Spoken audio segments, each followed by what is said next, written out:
Bismillah, salatu salam ala rasulillah, sallallahu alayhi wa sallam.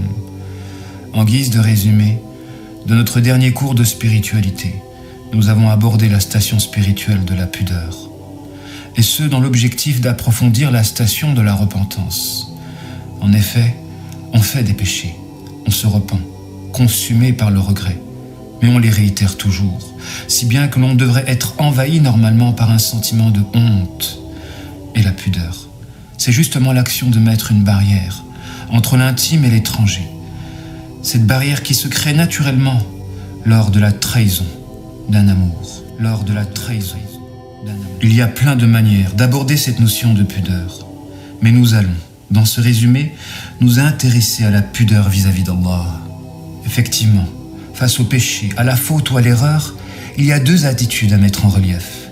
Celui qui est déçu de baisser dans l'estime qu'il se fait de lui-même, et celui qui est déçu de décevoir celui qu'il aime.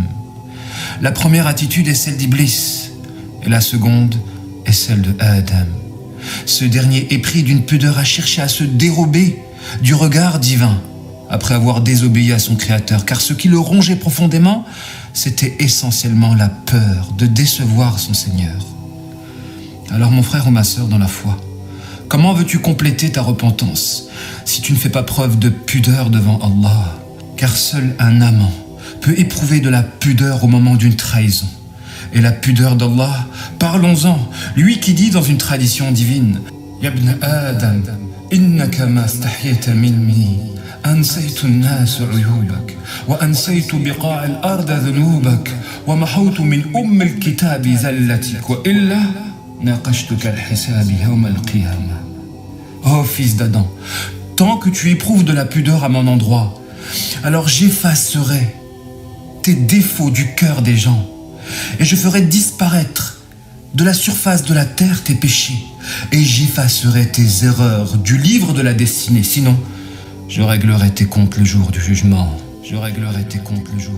Sache mon frère ou ma sœur dans la foi, que la pudeur d'Allah à ton endroit, c'est qu'il se refuse à casser l'image qu'il se fait de toi malgré tes trahisons.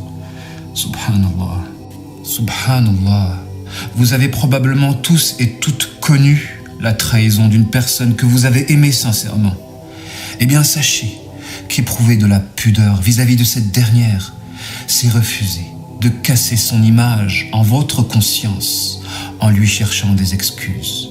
À l'exemple de la pudeur de Jésus, Isa alayhi salam, vis-à-vis de son apôtre Simon, qui l'a renié par 3 fois avant que le coq ne chante au matin.